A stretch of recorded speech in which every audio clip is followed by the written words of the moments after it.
Hello everyone, welcome back. Let's begin with the new question. The question says the PDF of a continuous random variable x is given by f of x equals to 3x square upon 8 for 0 less than x less than 2 and f of x equals to 0 otherwise, and we need to determine the CDF of x and hence find p of x less than 1, p of x less than minus 2, p of x greater than 0 and p of 1 less than x less than 2.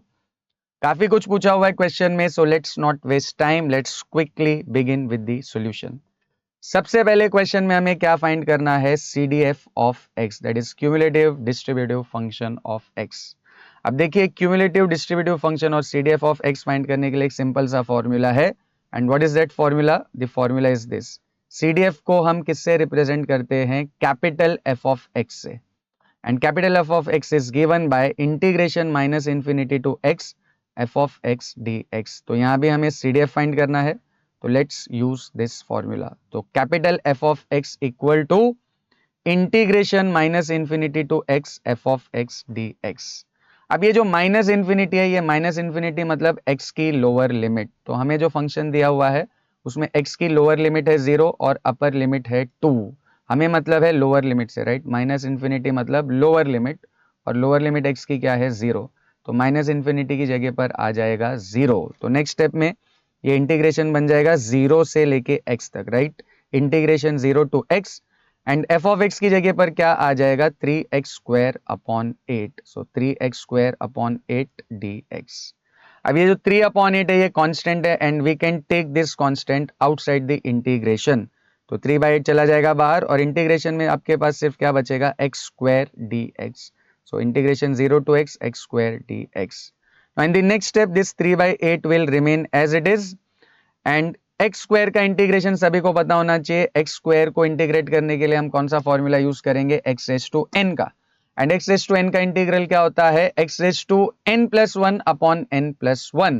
तो x square का integration क्या हो जाएगा? x raised to 2 plus 1 upon 2 plus 1. मतलब final x square का integration will be x cube upon 3.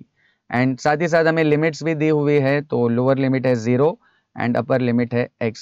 अब यहाँ पर देखिए ये 3 और ये 3 को हम एलिमिनेट कर सकते हैं, तो 3 एंड 3 विल बी गॉन. तो नेक्स्ट स्टेप में बाहर हमारे पास सिर्फ क्या बचेगा? 1/8, राइट? तो 1/8 एज इट इज. अब ये ब्रैकेट में हमारे पास सिर्फ क्या बचा हुआ है? x cube. एंड जब भी आपको लिमिट्स दी हुई हो इंटीग्रेशन में, तो रूल क्या है? आपको जहां भी x दिखाई दे रहा है वहां पर पहले क्या सब्स्टिट्यूट करनी है? Upper limit. तो यहाँ पर अपर लिमिट क्या है? x. तो x की जगह पे x ही आएगा क्योंकि अपर लिमिट की वैल्यू भी x ही है. तो ये हो जाएगा x cube and then minus आपको क्या करनी है? x की जगह पे लोअर लिमिट सब्स्टिट्यूट करनी है. लोअर लिमिट क्या है? 0. तो हो जाएगा 0 cube. Upper limit minus lower limit. अब x क्यूब तो x क्यूब ही होगा, 0 क्यूब हो जाएगा 0. तो अल्टीमेटली इसकी फाइनल वैल्यू आ जाएगी x क्यूब अपॉन 8. तो हमने सक्सेसफुली क्या फाइंड कर लिया है? CDF of x, that is capital f of x is x cube upon 8, right? अब देखिए नेक्स्ट हमें क्या फाइंड करनी है? अलग अलग प्रोबेबिलिटीज फाइंड करनी है, राइट? जिसमें सबसे पहली प्रोबेबिलिटी कौन सी है? p of x less then 1. And I hope all of you know कि किसी भी पीडीएफ के लिए, राइट, जब भी आपको पीडीएफ दिया हुआ हो और उसमें प्रोबेबिलिटी फाइंड करनी हो, तो प्रोबेबिलिटी का सिंपल सा फॉर्मूला क्या है? Probability is integration a to b f of x dx. तो यहाँ भी हम इस प्रोबेबिलिटी को फाइंड करने के लिए ये वाला फॉर्मूला यूज कर सकते हैं, लेकिन यहाँ पर एक ट्विस्ट क्या है? यहाँ हमको पहले क्या इसने डिटरमाइन करने बोला है? CDF of x and hence we have to find this probabilities. अब देखिए जो वर्ड हेंस है ये यहाँ पर क्या सिग्निफाई कर रहा है कि हमने जो ऑलरेडी यहाँ पर CDF फाइंड किया हुआ है उसकी हेल्प लेके हमें ये सारी प्रोबेबिलिटीज फाइंड करनी है. तो हमें ये जो जनरल फॉर्मूला है प्रोबेबिलिटी का ये यूज नहीं करना है, हमें CDF को यूज करके प्रोबेबिलिटीज फाइंड करनी है. तो देखिए जब भी CDF को यूज करके आपको प्रोबेबिलिटीज फाइंड करनी हो तो ये फॉर्मेट है, ये स्टैंडर्ड प्रोबेबिलिटी जनरल फॉर्मूला है प्रोबेबिलिटी का. लेकिन अगर CDF के साथ आपको प्रोबेबिलिटीज फाइंड करनी हो तो फॉर्मूला इज दिस. तो यहां पर भी देखिए p of x less then 1 इसके साथ मैच हो रहा है. तो p of x less then a f of a होता है, तो p of x less then 1 क्या हो जाएगा? f of 1, right? अब क्योंकि हमने f of x already find किया हुआ है x क्यूब अपॉन 8, तो f ऑफ 1 के लिए सिंपली x को हम किससे रिप्लेस कर देंगे? 1 के साथ. तो ये हो जाएगा 1 क्यूब अपॉन 8 विच इज 1/8. काफी सिंपल है, राइट? तो सब question number 1 P of X less then 1 उसकी वैल्यू क्या है 1/8। नेक्स्ट हमें क्या फाइंड करना है P of X less than -2। अब देखिए जो x है जो फंक्शन है उसमें x की लोअर लिमिट 0 है और अपर लिमिट 2 है, 0 से लेके 2 तक। तो -2 जो है वो इस रेंज के बाहर जा रहा है, मतलब अदरवाइज वो वैल्यू में कंसिडरेशन में आ जाएगा, तो उसकी वैल्यू सीधे सीधे क्या हो जाएगी 0। तो जो भी x आपका आउट ऑफ रेंज जा रहा है उसकी प्रोबेबिलिटी सीधे सीधे क्या हो जाएगी 0। तो p of x less than -2 सीधा 0।